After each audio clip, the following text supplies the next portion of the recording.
Assalamualaikum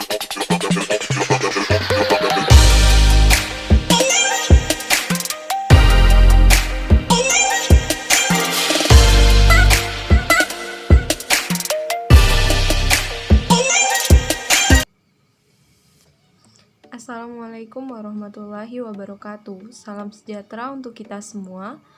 Perkenalkan, nama saya Selviana. Di sini saya akan menyampaikan sedikit materi mengenai pendapatan kontrak konstruksi berdasarkan PSAK 34. Selamat menonton. Sebelumnya, perlu diketahui bahwa PSAK 23 dan 34 tidak lagi berlaku semenjak dikeluarkannya PSAK terbaru berkaitan dengan pendapatan dan kontrak dengan pelanggan, yaitu PSAK nomor 72. Contoh untuk perusahaannya yaitu perusahaan Wasita Karya, seperti perusahaan yang membangun jalan tol dan lain sebagainya, di mana perusahaan tersebut terikat dengan kontrak. Kontrak jasa konstruksi sifatnya jangka panjang atau tidak selesai dalam satu periode. Biasanya, tahun pertama perusahaan tidak langsung memulai pembangunan. Mereka melakukan studi kelayakan atau analisis AMDAL. Apalagi dalam pembangunan rumah sakit, sangat diperlukan analisis AMDAL seperti analisis dampak lingkungan, dan studi AMDAL merupakan bagian dari pembangunan dari rumah sakit tersebut. Kita masuk ke materi mengenai persoalan akuntansi mengenai pengakuan pendapatan untuk kontrak konstruksi. Ada 3 poin penting. Yang pertama, kalau pengakuan pendapatan dilakukan harus menunggu sampai pembangunan diselesaikan, maka perusahaan tidak akan mengakui adanya pendapatan dan hanya akan mengakui adanya beban atau kerugian selama beberapa periode. Dan ingat bahwa proses pengerjaannya tidak dilakukan dalam jangka pendek, namun jangka panjang.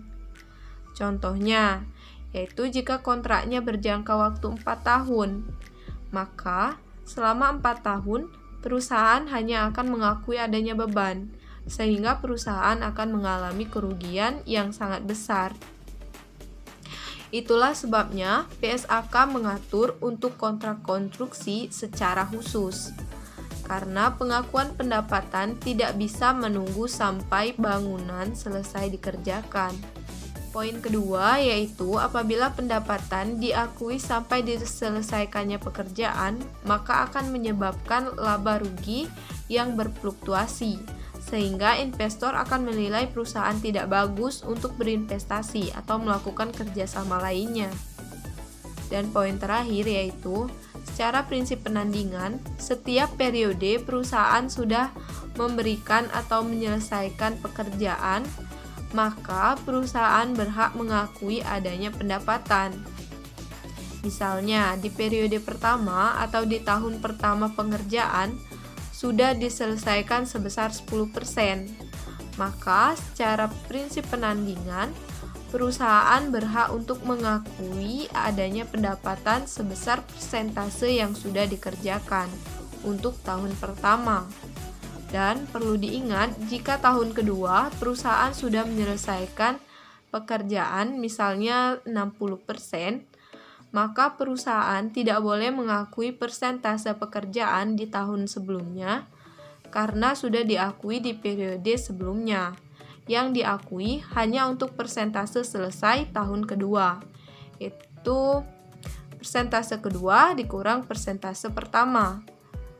Dengan kata lain, perusahaan hanya mengakui persentase yang selesai dikerjakan untuk tahun kedua saja. Selanjutnya akan kita bahas mengenai karakteristik kontrak konstruksi. Yang pertama, yaitu kontrak konstruksi dapat dilakukan untuk aset tunggal atau berkaitan dengan sejumlah aset. Maksudnya yaitu kontrak konstruksi bisa jadi pengerjaannya untuk satu pembangunan, misalnya untuk jembatan saja, atau juga bisa digunakan untuk satu paket pengerjaan, yaitu pengerjaan jembatan ditambah dengan jalan. Yang kedua yaitu Kontrak konstruksi meliputi kontrak konstruksi aset dan kontrak konstruksi untuk penghancuran atau restorasi aset dan restorasi lingkungan serta penghancuran aset. Kontrak konstruksi aset contohnya yaitu pelayanan jasa, manajer proyek, dan juga jasa arsitek. Dan juga untuk kontrak penghancuran atau restorasi dilakukan berdasarkan kesepakatan di awal. Apakah yang menanggung bebannya adalah pihak perusahaan atau sudah termasuk di pihak konstruksi. Perlu diketahui bahwa kontrak konstruksi bukan hanya pembangunan secara fisik, tapi konstruksi tersebut. Tetapi termasuk juga semua hal yang berhubungan dengan persiapan, karena merupakan hal yang tidak terpisahkan dalam perolehan bangunan. Contohnya yaitu pembangunan rumah sakit. Nah, dalam pembangunannya ada yang dikenal dengan studi AMDAL tadi. Dan studi AMDAL tidak terpisahkan dari proses pengerjaan dan merupakan bagian dari perolehan, sehingga studi AMDAL ini sifatnya wajib dilakukan. Yang ketiga yaitu kontrak dapat berbentuk kontrak harga tetap dan kontrak biaya plus. Perlu diketahui juga bahwa dalam kenyataannya jarang suatu kontrak yang sudah disepakati di awal tiba-tiba nilainya akan tetap, atau dengan kata lain seringkali kontrak tersebut diubah di tengah pengerjaan. Alasannya yaitu perusahaan menggunakan suatu jasa pelanggan konstruksi sering mengubah kontrak yang telah disepakati karena mereka banyak maunya, seperti mengubah ukuran bahan, properti, dan lain-lain yang sudah akan merubah kontrak. Dan juga biasanya perusahaan pelanggan akan memberikan reward atau hadiah untuk jasa konstruksi yang dapat diselesaikan lebih cepat dari kontrak. Itulah sebabnya jarang yang menggunakan kontrak harga tetap. Biasanya perusahaan lebih sering menggunakan kontrak biaya plus. Lanjut ke materi selanjutnya mengenai pendapatan kontrak. Pendapatan kontrak terdiri dari nilai pendapatan semula yang disetujui dalam kontrak dan penyimpangan dalam pekerjaan kontrak, klaim, dan pembayaran insentif. Dengan syarat yaitu sepanjang hal ini memungkinkan untuk menghasilkan pendapatan, dan syarat kedua yaitu dapat diukur secara andal. Jadi, kita dapat mengetahui bahwa pendapatan bagi perusahaan konstruksi bukan hanya sebesar nilai kontrak semula, tetapi juga pendapatan dari penyimpangan dan modus lainnya. Sehingga ketika kita dihadapkan dengan pelanggan yang banyak maunya, atau pelanggan yang sering mengubah kontrak, maka kita harus menagih tambahan biaya kepada mereka. Karena kalau kita tidak menagih, kita akan mengakui adanya kerugian. Kita bahas terlebih dahulu mengenai penyimpangan kontrak.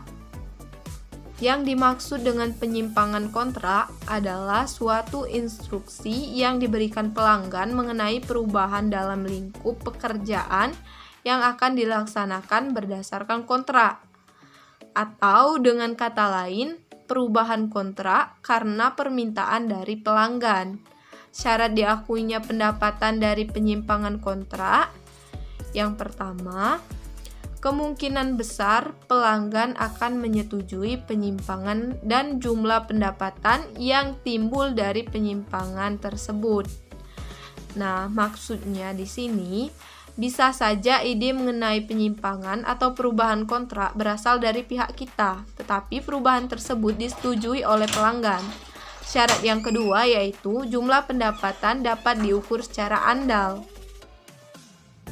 Kita lanjut ke pembahasan mengenai klaim. Klaim adalah jumlah yang diminta kontraktor kepada pelanggan atau pihak lain sebagai penggantian atau biaya-biaya yang tidak termasuk dalam nilai kontrak. Klaim dilakukan karena ada hal-hal di luar kesepakatan kontrak. Contohnya seperti harga bahan dalam kontrak berbeda dengan estimasi biaya, yaitu harga pasar dari bahan yang telah diestimasi ternyata lebih tinggi. Pengukuran pendapatan dari klaim mengandung ketidakpastian dan tergantung pada hasil negosiasi. Tapi biasanya sangat jarang adanya penggantian tanpa negosiasi. Itulah sebabnya negosiasi sangat penting. Contohnya yaitu negosiasi penggantian pondasi, karena pondasi yang telah disepakati sebelumnya tidak cocok dengan lokasi pembangunan. Syarat dimasukkannya klaim ke dalam pendapatan kontrak. Yang pertama, negosiasi telah mencapai tingkat akhir sehingga kemungkinan besar pelanggan akan menerima klaim tersebut. Yang kedua, nilai klaim yang kemungkinan besar akan disetujui oleh pelanggan dapat diukur secara andal. Selanjutnya mengenai pembayaran insentif. Pembayaran insentif adalah jumlah tambahan yang dibayarkan kepada kontraktor apabila standar-standar pelaksanaan yang telah ditentukan telah terpenuhi atau dilampaui, yaitu misalnya penyelesaian yang lebih cepat dari kontrak. Dengan syarat yang pertama, kontrak tersebut cukup aman sehingga kemungkinan besar pelanggan memenuhi atau melampaui standar pelaksanaan. Yang kedua yaitu jumlah pembayaran insentif dapat diukur secara andal. Lalu masuk ke materi mengenai pendapatan dan beban kontrak. Perlu saya ingatkan kembali bahwa pendapatan kontrak konstruksi yang dibahas di video kali ini adalah berdasarkan PSAK 34 yang sudah tidak berlaku lagi sejak dikeluarkannya PSAK 72. Jika hasil kontrak konstruksi dapat diestimasi secara andal, maka pendapatan kontrak dan biaya kontrak yang berhubungan dengan kontrak konstruksi diakui sebagai pendapatan dan beban. Dengan memperhatikan tahap penyelesaian aktivitas kontrak pada tanggal akhir periode pelaporan. Terkait dengan pengakuan pendapatan dan beban untuk perusahaan konstruksi yang menggunakan metode persentase penyelesaian pekerjaan, yaitu penerapan metode ini dalam rangka menerapkan prinsip penandingan. Artinya, kita mengakui pendapatan pada tahun sekarang sebesar persentase pekerjaan yang telah dilaksanakan atau diselesaikan, dan berdasarkan prinsip pendapatan bahwa pendapatan diakui saat jasa atau barang sudah diberikan. Karena kontrak konstruksi termasuk kontrak jangka panjang yang pengerjaannya lebih dari 1 tahun, maka setiap tahunnya perusahaan berhak mengakui adanya pendapatan sebesar persentase yang telah diselesaikan. Perlu diketahui bahwa yang menentukan persentase penyelesaian pekerjaan bukanlah pihak akuntansi, karena pihak akuntansi tidak memiliki sedikit pun kemampuan untuk menentukan berapa persen yang sudah diselesaikan, kecuali jika ada pelajaran tambahan dalam itu. Dalam proses pembangunan konstruksi, biasanya yang paling menyerap biaya adalah pembangunan fondasi, atau dapat dikatakan bahwa persentasenya signifikan. Karena walau kegiatan seperti membuat tembok, yang secara fisik seperti pekerjaan besar, pekerjaan tersebut belum tentu persentasenya besar. Maka untuk penilaian tersebut tidak boleh hanya melihat dari fisiknya saja. Itulah sebabnya penilaian harus diserahkan kepada pihak ahli atau bisa saja kepada orang teknik. Ada 2 metode akuntansi untuk kontrak konstruksi jangka panjang, yaitu metode persentase penyelesaian dan metode kontrak selesai. Yang pertama yaitu metode persentase penyelesaian. Untuk metode ini, bagi perusahaan konstruksi, pendapatan akan diakui sebesar persentase penyelesaian pekerjaan. Ada dua poin penting. Yang pertama, pendapatan kontrak diakui sebagai pendapatan dan laba rugi pada periode akuntansi, di mana pekerjaan dilakukan. Dan poin kedua yaitu, biaya kontrak biasanya diakui sebagai beban dalam laba rugi pada periode akuntansi, di mana pekerjaan yang berhubungan dilakukan. Metode kedua yaitu metode kontrak selesai. Pada metode ini, pendapatan diakui jika kontraknya telah selesai dilaksanakan. Metode yang lebih banyak atau lebih sering digunakan adalah metode persentase penyelesaian. Kita bahas lebih lanjut mengenai metode persentase penyelesaian. Dasar pemikiran penggunaan metode persentase penyelesaian, yaitu yang pertama, pelanggan dan kontraktor memiliki hak yang dilaksanakan. Yang kedua, pelanggan memiliki hak secara hukum untuk meminta kinerja spesifik di dalam kontrak. Yang ketiga yaitu kontraktor memiliki hak untuk meminta pembayaran atas kemajuan kontrak untuk memberikan bukti kepemilikan kepada pelanggan. Yang terakhir, hasilnya penjualan berkelanjutan terjadi sementara pekerjaan berlanjut dan entitas harus mengakui pendapatan sesuai dengan kemajuan pekerjaan tersebut.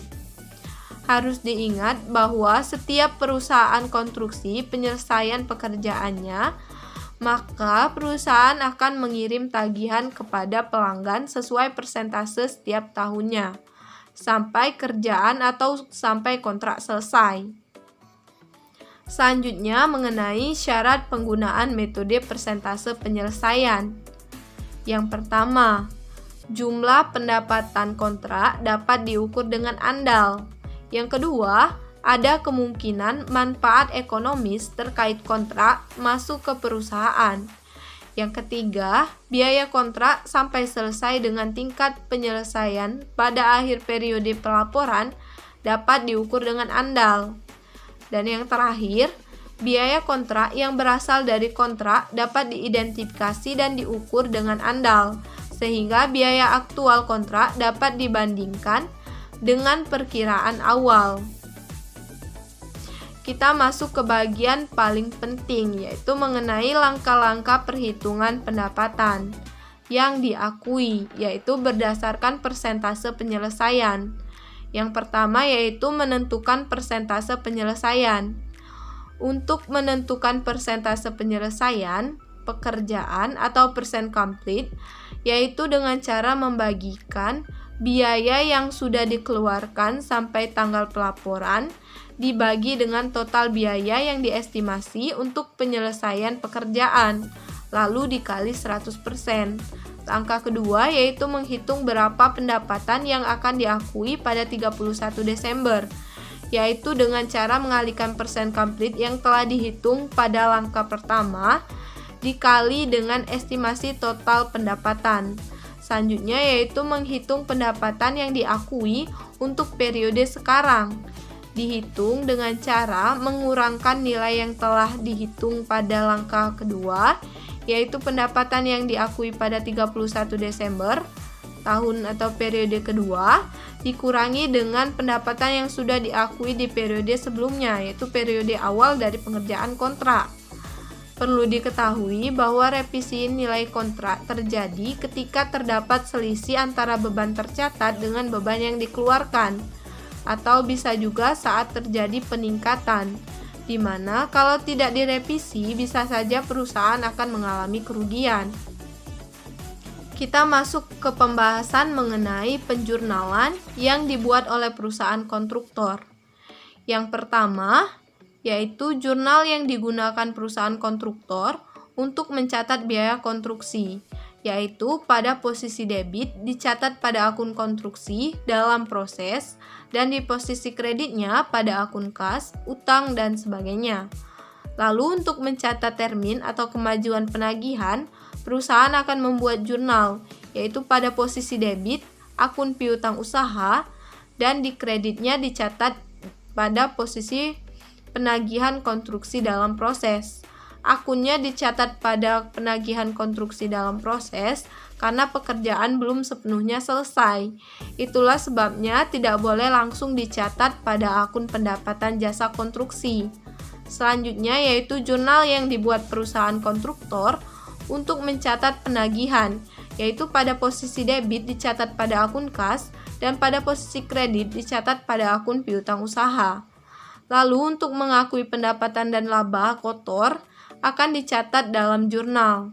Pada posisi debit yaitu akun konstruksi dalam proses, yaitu sebesar laba kotor, dan akun beban konstruksi. Dan di posisi kreditnya yaitu akun pendapatan. Yang terakhir yaitu jurnal untuk mencatat penyelesaian kontrak. Akan dicatat dalam jurnal pada posisi debit yaitu akun penagihan atas konstruksi dalam proses, dan posisi kreditnya akun konstruksi dalam proses. Perlu diingat bahwa penjurnalan dilakukan sejak periode awal konstruksi sampai periode akhir. Dan diingat juga bahwa pendapatan dan beban adalah akun nominal, maka tidak terakumulasi untuk periode sebelumnya. Akun penagihan atas konstruksi dalam proses dicatat pada posisi debit, artinya akun tersebut berkurang karena sudah diselesaikan pengerjaannya.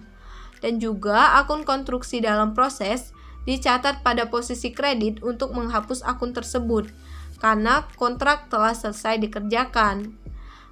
Nama dari akun ini akan merubah menjadi bangunan atau gedung.